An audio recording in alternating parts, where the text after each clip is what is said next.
자, 오늘 주제는요, 여자랑 할 말 없을 때, 남자랑 할 말 없을 때, 대화 주제 어떤 게 좋을까?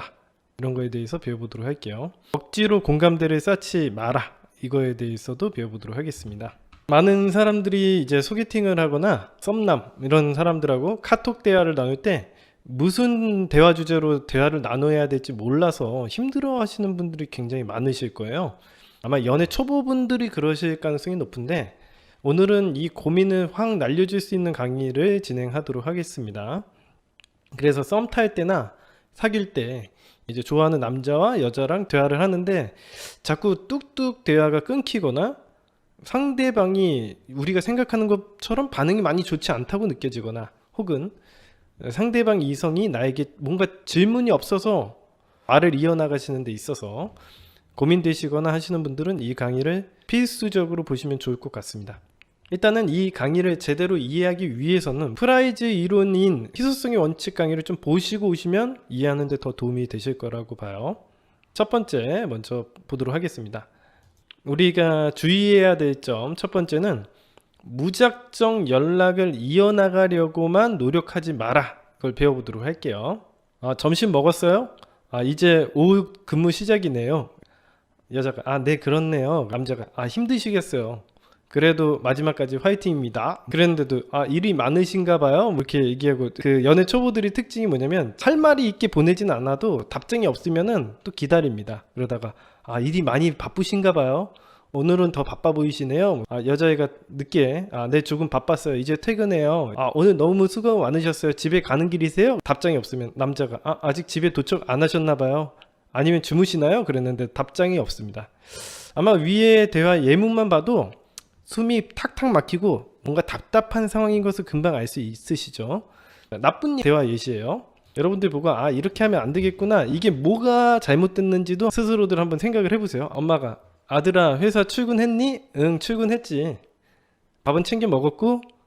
응 밥 챙겨 먹었어. 회사 일은 요즘 어떻게 할만해? 너무 이거 코치코치 깨물으니까 답장이 없는 거예요. 답장이 없으니까 엄마가 바쁘니? 엄마한테 뭔가 화난 일 있니? 그러니까 엄마 무슨 할 말 있으세요? 이런 식으로 대화가 진행되죠. 연애가 시작될 때 많은 사람들이 이 관계를 잘 만들어 나가기 위해서 긴장도 하고 어떻게 이 관계를 만들어 나가야 될지 잘 몰라서 어떻게든 연락만 이어나가야겠다 이렇게 생각을 하시는 분들이 굉장히 많아요. 연락을 어떻게든 이어나가야지만 좋은 관계가 만들어질 거라고 생각을 하고 무조건 아침, 점심, 저녁으로 연락을 한다든가 이런 식으로 계속 연락에 목매하시는 분들이 많거든요. 이렇게 행동을 하시게 되면요, 잘못 자칫하면 지금 어머니와 아들의 예시를 들어드린 것처럼 여러분이 이 관계에 대한 뭔가 불안감을 상대방에게 전달을 하는 행동이 될 수 있습니다. 사실 엄마와 아들 예시를 제가 들려드린 것은 여러분들이 연인 사이라고 생각을 하면은 좀 이해가 안 되실 것 같아서 엄마와 아들의 예시를 들어드린 거예요. 엄마와 아들이 이런 식으로 얘기를 하면 여러분들이 금방 와닿겠죠. 역지사지. 여러분들이 당해봤던 것들이 있기 때문에. 그래서 이 예시를 들어봤는데, 이 커뮤니케이션이라는 건 엄마나 아들, 엄마와 아빠, 연인 간 다 똑같습니다. 여러분들이 이렇게 불안한 행동을 하고 상대방에게 뭔가 계속 이어나가려는 행동을 하게 되는 것은 이 관계에 대한 어떤 불안감을 가지고 있다는 뜻이고, 상대방에게 나의 불안감과 스트레스, 부담감을 안겨줘서 관계를 오히려 망치게 만들 수 있다는 점을 기억하시면 되겠습니다. 이 연애를 제대로 안 해보시는 분들은 뭔가 티키타카가 되고 계속 밤새도록 대화가 되고 연결이 쭉 되는 게 뭔가 잘 돼간다, 반응이 좋다라고 생각을 하시는 분들이 많은데, 그것은 되게 어떻게 보면 엄발의 오줌 누기 같은 전략이 될 수 있어요. 입장 바꿔서 여러분들이 생각을 해보면 굉장히 부담이 되겠죠. 웬만하면 아무 용건도 없고 쓸데없는 그런 연락을 하시게 되면은 어머니 밥상 이론처럼, 제가 희소성의 원칙에서 이야기해드린 것처럼 여러분들의 가치만 하락시키고 매력만 떨어뜨리게 될 가능성이 높습니다. 귀찮아지게 될 가능성이 높아요. 마치 보험회사에서 마케팅 연락이 오는 게 여러분들이 되게 싫으시죠? 처음부터 여러분들이 태어날 때부터 마케팅 연락이 싫은 건 아니었어요. 마케팅 연락을 경험을 해보다 나니까 내가 싫다는데도 나의 시간과 이런 것들을 고려하지 않고 어떻게든 나랑 연결만 되면은 1시간이고 2시간이고 연락을 해서 우리의 시간을 빼앗고 상대방이 한두 시간씩 우리를 괴롭힌다라는 걸 알게 됐기 때문에 다음부터는 보험회사에서 전화 오면 바로 죄송합니다. 예, 보험 안 합니다 하고 끊게 되는 거예요. 여러분들이 이야기도 들어보지 않고. 왜? 다들 그런 행동을 하니까. 귀찮아지는 거죠. 그 사람들이 우리를 귀찮게 한다는 걸 알게 돼서. 연락은 어디까지나 이렇듯 여러분들이 보험회사 직원처럼 마케팅처럼 여겨지지 않으려면요, 어떻게 해서든 이어나가려는 행동을 하지 마십시오. 보험회사 직원들이 어떻게든 이어나가서 본인하고 어떻게든 잘 돼서 보험을 하나 팔아보려고 하는 것처럼 여러분들이 어떻게든 연락을 하는 행동은 상대방의 상황을 고려하지 않고 상대방에게 부담만 전가하고 상대방을 피곤하게 만드는 일이라는 거 꼭 기억하시고, 어디까지나 용무만 간단히 하고 빠지시는 게 좋습니다. 하루 종일 연락을 안 하다가 가끔 연락을 해야지 상대방도 기분이 좋은 거예요. 하루 종일 연락이 없다가 여러분들에게 연락이 와야지 그 연락이 기다려지고 희소성이 있는 거죠. 여러분들이 주구장창 연락을 하게 되면 여러분들이 희소성의 원칙이 떨어집니다. 그렇기 때문에 연락을 너무 이어나가려고 하는 행동이 오히려 여러분들의 희소성의 가치를 떨어뜨리고 독이 될 수 있다는 점 명심하십시오. 좋은 예시를 한번 보도록 하겠습니다.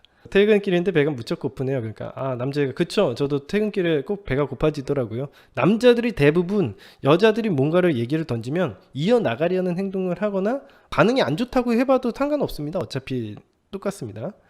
그래서 여자애가 야식 땡길 시간이죠. 아침 치킨집 앞이네요. 그러면 치킨은 진리죠. 그리고 여기서가 중요합니다. 뭐를 좀 아시네요 라고 하면서 상대방이 우리에게 적극적으로 의사소통을 하려고 하고 맞춰주려는 행동에 대한 칭찬을 먼저 하셔야 됩니다.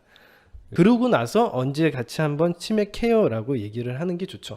상대방이 우리에게 공감대도 안 쌓아주고 다른 얘기를 하는데 우리가 칭찬을 하거나 만나자고 얘기를 하게 되면 뭔가 상황적으로 노력을 할 필요가 없다는 얘기를 할 수 있기 때문에 이런 부분들을 여러분들이 좀 기술적으로 쓰시면 좋을 것 같아요.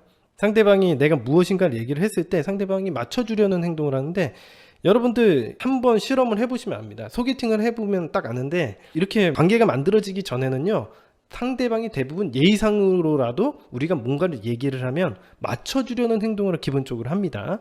싫어도 좋아한다고 얘기하는 경우가 되게 많아요. 그래서 이런 것들을 맞춰줬을 땐 칭찬을 해주시고 너 마음에 든다 라고 얘기를 하고 자격 부여라고 합니다. 자격 부여를 해서 너가 이런 건 자격이 부여를 하니까 치맥 같이 한잔 하자 라고 얘기를 하실 수 있습니다.